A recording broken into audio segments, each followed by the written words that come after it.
The first report in the standard reports dropdown is the standard report.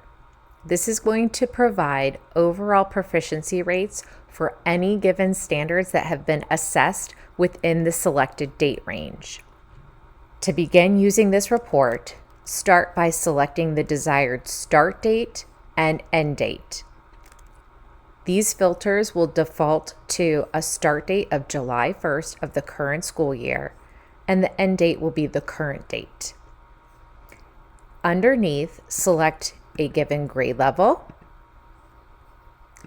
any class or classes you'd be interested in seeing the data on. If you would like to narrow down the data to look at a specific domain and or standard, you're able to do that. And then finally, your data view is consistent with the other reports.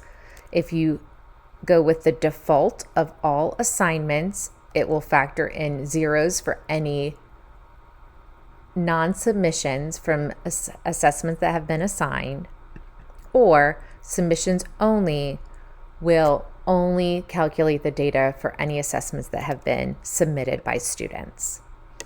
Once you select all of the desired filters in the second row, click on Generate Report.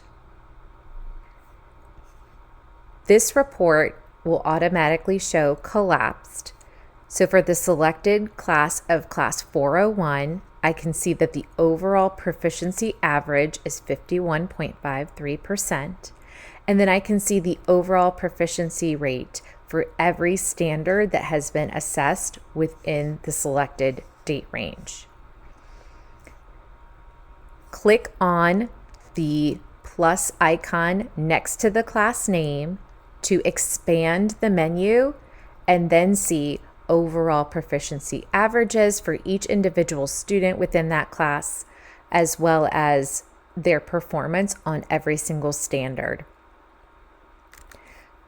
These are also color-coded, so green are students that have a average or a proficiency percentage of anything between 70 and 100%. Yellow is anything between 40 and 69%.